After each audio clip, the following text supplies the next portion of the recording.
نحمدہ ونصلی علی رسولہ الکریم اما بعد فاعوذ باللہ من الشیطان الرجیم بسم اللہ الرحمن الرحیم الذین ان مکناہم فی الارض اقاموا الصلاة وآتوا الزکاة وامروا بالمعروف ونہوا عن المنکر وللہ عاقبۃ الامور۔ صدق اللہ العظیم۔ توجہ فرمائیں، سورہ حج 17واں پارہ آیت نمبر 41 آیت نمبر 41۔ اللہ تعالیٰ فرماتے ہیں الذین ان مکناہم، فرمایا اگر ان لوگوں کو اگر ہم جما دیں یا جگہ دیں فی الارض، کسی ملک میں اللہ تعالیٰ اگر سلطنت عطا فرما دیں، اقاموا الصلاۃ تو یہ نماز قائم کرتے ہیں، وآتوا الزکاۃ اور زکوٰۃ ادا کرتے ہیں، وامروا بالمعروف اور نیکی کا حکم کرتے ہیں، ونہوا عن المنکر اور برائیوں سے منع کرتے ہیں، وللہ عاقبۃ الامور اور فرمایا اللہ ہی کے واسطے ہے سارے کاموں کا انجام۔ دیکھیں جی، گزشتہ آیات میں آپ حضرات نے سنا کہ اللہ تعالیٰ نے حج کے احکامات کے بعد اور شاعر اللہ کی تعظیم کے بعد اللہ تعالیٰ نے ایمان والوں کو فرمایا کہ اللہ تعالیٰ تمہاری مدد فرمائے گا، اور تمہیں اللہ تعالیٰ نے قتال کی بھی اجازت دی اور ساتھ مدد کا بھی وعدہ فرمایا۔ ٹھیک ہے جی، وہ ساری بات بیان فرمانے کے بعد اور ساتھ یہ بھی فرمایا کہ اگر ان فسادی لوگوں کو اللہ چھوڑ دیتا نا اور یہ جہاد لازم نہ کرتا، بعضوں کو بعض کے ذریعے سے اگر دباتا نا، تو فرمایا کہ دنیا کے اندر کوئی بھی عبادت گاہ باقی نہ رہتی، نہ یہودیوں کی، نہ عیسائیوں کی، نہ مسلمانوں کی، نہ اور کسی مذہب کی، تمام کی تمام عبادت گاہیں گرا دی جاتی اور پوری دنیا میں فساد ہوتا۔ تو فرمایا اللہ تعالیٰ نے فرمایا کہ تم لوگ اگر میرے دین کی مدد کرو گے تو میں تمہاری مدد کروں گا، اور میں قوی بھی ہوں اور عزیز بھی ہوں، میں غالب بھی ہوں اور قوت والا بھی ہوں، یہ کرنے پر میں قادر ہوں۔ اب یہ بات بیان فرمانے کے بعد نا آج کی آیات کے اندر اللہ تعالیٰ نے ایک بہت اہم بات بیان فرمائی ہے۔ فرمایا کہ اگر اللہ تعالیٰ ایمان والوں کو اگر اقتدار عطا فرما دے اور زمین کے اندر اگر غلبہ عطا فرما دے تو ایمان والے کیا کریں گے؟ ایمان والے کیا کریں گے؟ یا ایمان والوں کو بتایا جا رہا ہے کہ تم نے کرنا کیا ہے پھر؟ اگر تمہارا غلبہ آ گیا، اگر اللہ تعالیٰ نے تمہیں حکومت عطا فرما دی، تمہیں ملک عطا فرما دیا، تو تم نے کرنا کیا ہے؟ تو وہ بتایا جا رہا ہے، فرمایا الذین ان مکناہم، فرمایا کہ اگر اللہ تعالیٰ تمہیں جما دے فی الارض، زمین کے اندر، یا تمہیں جگہ دے دے زمین کے اندر، تو فرمایا کہ ایمان والے، اور جب ایمان والے برسر اقتدار آتے ہیں تو فرمایا کہ اقاموا الصلاۃ، وہ نماز قائم کرتے ہیں۔ وہ کیا کرتے ہیں؟ نماز قائم کرتے ہیں۔ بھائی عبادات مقربہ میں سے سب سے بنیادی عبادت اور سب سے زیادہ اللہ کے قریب کرنے والی عبادت نماز ہے، اور جب اللہ تعالیٰ ایمان والوں کو سلطنت عطا فرما دیتا ہے، خلافت عطا فرما دیتا ہے، تو ان کا سب سے پہلا کام کیا ہوتا ہے؟ نماز کا قیام۔ نماز چونکہ سب سے بنیادی عبادت ہے، سب سے اہم رکن ہے اسلام کا، ساری عبادات، حج ہے، زکوٰۃ ہے، روزے ہیں، سب اس سے پیچھے ہے، نماز کا درجہ اونچا ہے۔ اور دوسری بات فرمائی وآتوا الزکاۃ، اور فرمایا کہ یہ زکوٰۃ ادا کریں گے۔ یہ کیا کریں گے؟ غریب پروری ہوگی نا، جب بندہ زکوٰۃ ادا کرے گا تو پھر پورے معاشرے کے اندر کوئی بھوکا ننگا نہیں رہے گا، ایک مساوات والا، ایک پیار اور محبت والا نظام قائم ہوگا۔ فرمایا وَأَمَرُوا بِالْمَعْرُوفِ، اور فرمایا کہ یہ نیکی کا حکم کریں گے، وَنَهَوْا عَنِ الْمُنْكَرِ، اور برائی سے منع کریں گے۔ اور یہ جو بات ہے نا، دیکھیں جب اللہ تعالیٰ نے ایمان والوں کو اقتدار عطا فرمایا، خلافت راشدہ کا دور آپ دیکھ لیں، ان کے اندر یہ باتیں اتم درجے کی موجود تھی، کامل درجے کی موجود تھی۔ خلافت راشدہ کے بعد نا تھوڑا تھوڑا کچھ نہ کچھ نظر آتا ہے، لیکن کامل درجے کا علی منہاج النبوہ بالکل آپ کو نظر نہیں آئے گا۔ ورنہ مسلمانوں کی حکومت تو 600-700 سال تک مسلمانوں کا غلبہ رہا ہے، لیکن خلافت راشدہ کے دور کو یہ کہہ سکتے ہیں کہ علی منہاج النبوہ، وہ جو اللہ تعالیٰ کو چاہیے تھا وہ ساری باتیں موجود تھی۔ آپ حضرت صدیق اکبر رضی اللہ تعالیٰ عنہ کے زمانے کو دیکھ لیں، حضرت عمر، حضرت عثمان، حضرت علی، ان حضرات کے زمانے کو آپ دیکھ لیں کہ پوری ان باتوں پر عمل تھا۔ حضرت عمر رضی اللہ تعالیٰ عنہ نے اپنے تمام گورنروں کو ایک بات لکھ کر بھیجی تھی، کیا؟ فرمایا کہ ان من اہم امورکم عندی الصلاۃ، فرمایا تمہارے کاموں میں سے سب سے اہم ترین کام نماز ہے۔ اور حضرت عمر رضی اللہ تعالیٰ عنہ ایسے نہیں ہے کہ بھائی بس ہم نہ جس طرح تقریر کر کے حکم دیتے ہیں، وہ دیکھتے بھی تھے کون پڑھتا ہے کون نہیں پڑھتا، کیا کرتا ہے کون۔ ایک نہ ایک دن ایک بندہ صحابی تھے، ان کا نام ہے سلیمان، وہ صبح کی نماز کے اندر کدھر غیر حاضر ہو گئے، تو دیکھا نا جیسے دیکھا وہ نظر نہیں آئے، گھر پہنچ گئے۔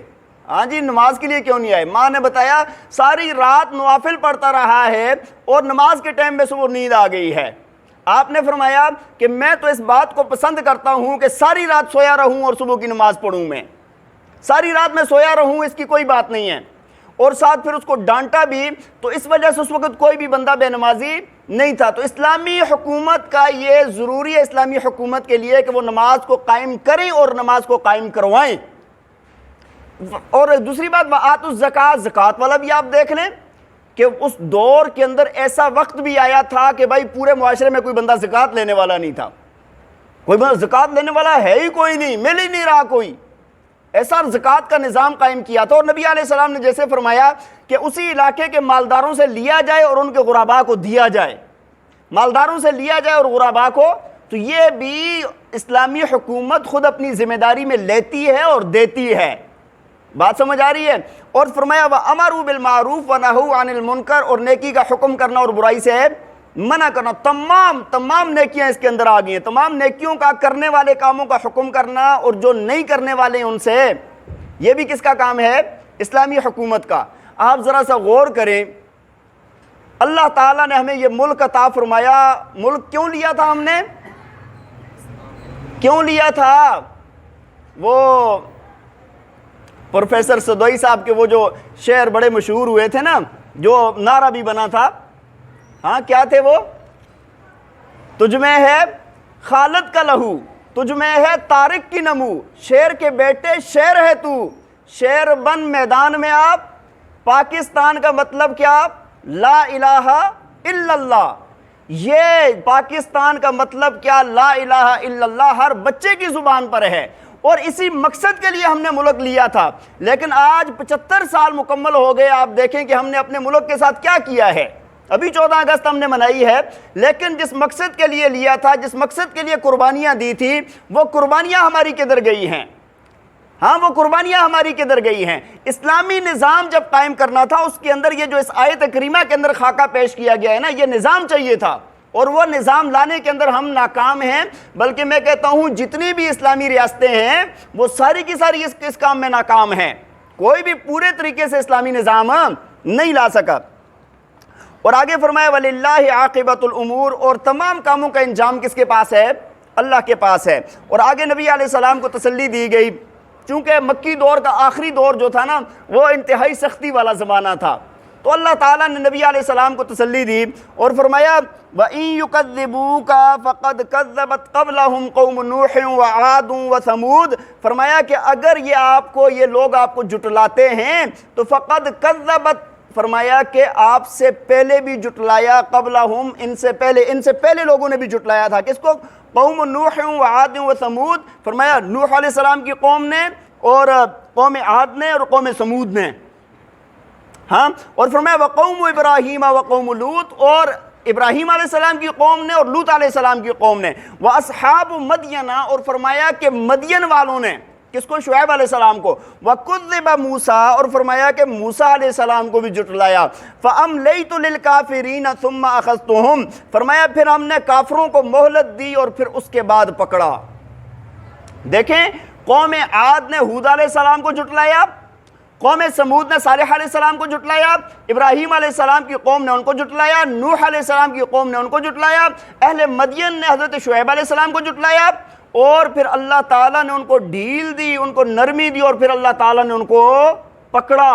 ہاں، کسی پر اللہ نے پتھر برسائے، کسی پر اللہ تعالیٰ نے ہوائیں چلا دی، کسی پر چیخ کا عذاب آیا، کسی جگہ پر زلزلہ آیا، لیکن اللہ تعالیٰ نے ان کو تیز نیس کر دیا، اللہ نے ان کو تباہ و برباد کر دیا۔